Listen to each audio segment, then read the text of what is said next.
Hey everyone, Diego with Listenersnotes. Today I wanted to give you guys my top 10 EPs of the year 2017.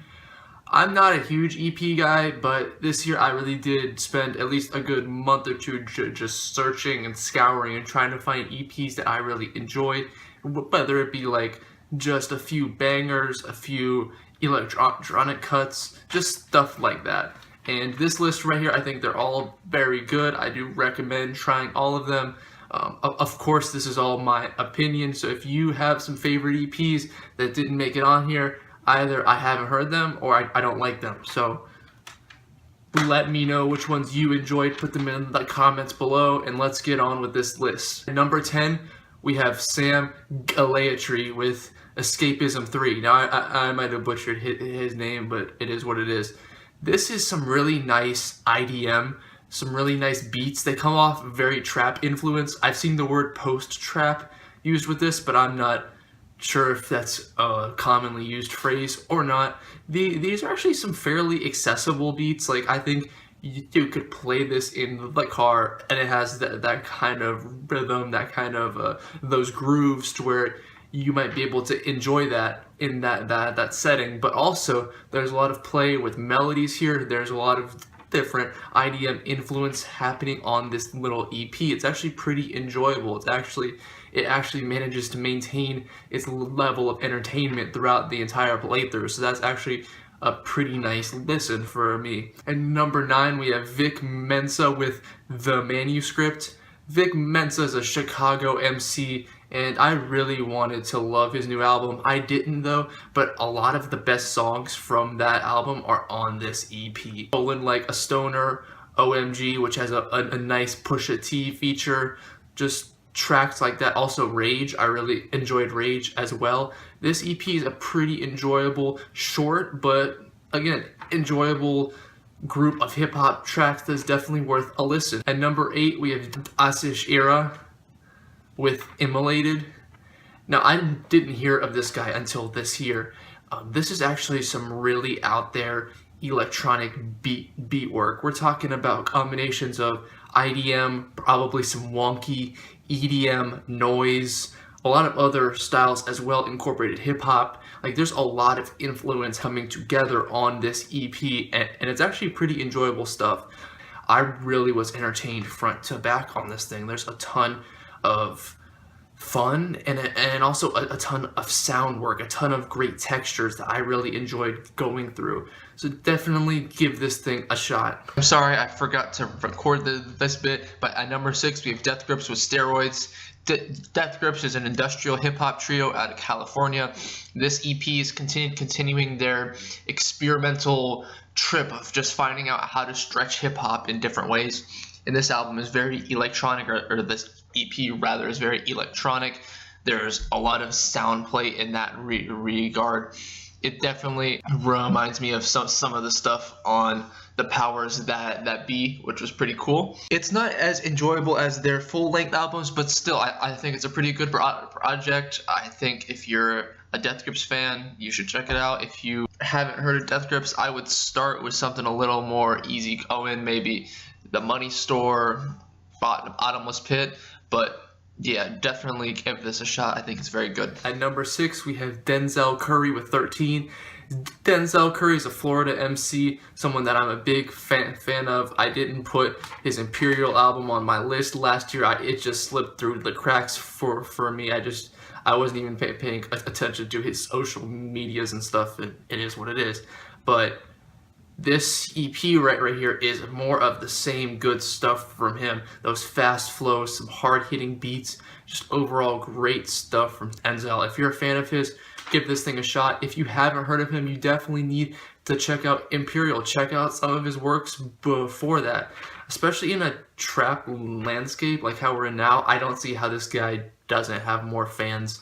He's kind of more interesting than a lot of the big names in hip-hop right now, at least in my opinion. At number 5, we have Rina Sawayama with her self-titled EP, Rina. This is just some really enjoyable pop.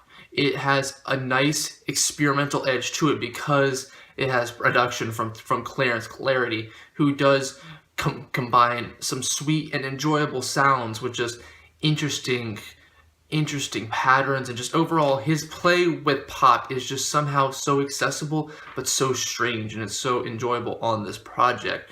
And Rina, she sings very well on every song, and the vocals are great. The overall just lyrical content on this EP is pretty enjoyable as well. It just has a lot of personality, and everything about this EP is just personality. There's so many catchy hooks. There's so many just well-crafted songs at the core of everything here, and just all of the extra sound play is just icing on top of the cake here. At number 4, we have Kumasi Washington with Harmony of Difference. Kumasi Washington, a jazz artist. I enjoyed this project a lot. Kamasi really brought, what made his last project so enjoyable. He came with a ton of ambition on this EP, bringing in choirs, bringing in just more layers and making it as dense as possible. And for jazz, it is pretty high octane. It is pretty aggressive and visceral, and I actually enjoy it a lot. The performances on here are all great. The solos are great. It's just an enjoyable EP, even if it isn't much of a departure from what we've seen before. It's kind of more of the same. I wouldn't be shocked if this was just B-sides, but still, I enjoyed it nonetheless. Number 3, we have Alice Glass with her self-titled EP. Alice Glass, the former singer of the band Crystal Castles, coming out with her first solo release. And I enjoyed this quite a bit. I've seen a lot of mixed reactions to this. Actually, I've seen a lot of negative reactions to this. People generally don't like this EP, but personally, I thought it was fantastic.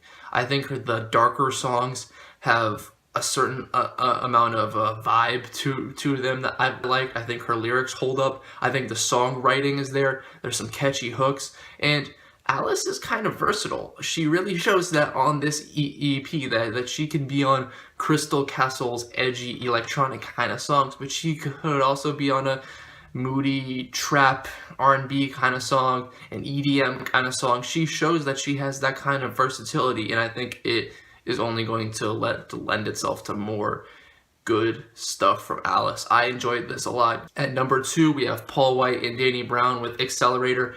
Danny Brown came out with a fantastic rap album last year, mainly produced by Paul White, and it was his production that really gave that album its edge. A whole lot of punk rock, post-punk ideas, a lot of experimental work. He brought in a lot of big names like The Alchemist, guys like that, to really do some crazy things on that album. And this, I think, is B-sides. If it's not B-sides, then this is just Paul White creating 2 songs and having Danny Brown featuring on them. So this is more of the Paul White show, and we see that on these 2 tracks. The first of which, Accelerator, is just this throttling, fast-paced beat with Danny Brown just going crazy on it. And the second one has a more warm, a more low-key vibe to it in comparison with the first track, but both are very enjoyable. Danny Brown brings the same kind of lyricism and topics that you would expect after Atrocity Exhibition, though I do hope to see him move forward and expand upon what he's talked about thus far. And instrumentally, Paul White does fantastic things on this EP. This is definitely one of those things that hip-hop fans have to at least give a shot. Even if it is out there, it is experimental, it is very punky, again, post-punky, but still it's worth a shot. And number 1, my favorite EP of the year. I mean, I was gonna put this one at maybe 4 or 5 or something, but I listened to it so much, it'd just be dishonest, act like I don't have this thing on all the time. And that is the Young Martha EP. Young Thug and Carnage collaborating for 4 songs on here, and they are just banger after banger after banger after banger, and it's the best from both of these guys. These are some of the best beats that I've heard Carnage made. Carnage, he deals in trap and EDM kind of stuff. For the most part, I enjoy his stuff, but I'm not very crazy about him. I don't like actively search for new stuff from Carnage. And Thugger, he's probably my favorite trap rapper out right now, but he still has his albums where he's just so boring, so lukewarm. He's not really doing anything to stand out from the crowd, and that kind of happened with his 2 albums this year, in my opinion. They both were not that good, but this EP is fantastic. Each song is just entertaining as hell. The beats are insane, and Thugger, his vocal performances are wild. On Homie, he's bringing back that growly voice that he had on the song Harambe off of Jeffrey, and then on the song Liger, his yelps are just all over the place. And the closing track, I'm pretty sure it's the feature on there, but the high-pitched vocals are absolutely insane. It just adds to the entertainment of this album, and the beats are so layered. There's so much happening here. Lots of bass, lots of beautiful sounds, just overall great production and great performances. This is the kind of trap album that I would be excited for next year, especially since I'm kind of burnt out on trap. If I heard that there was a Young Martha LP on the way, I'd be beyond excited. So yeah, that's my list. Let me know yours in the comments below. Like I said, hopefully we get LPs from all of these guys soon, because this kind of stuff definitely has me excited. Thank you for watching, and I'll see you on the next video.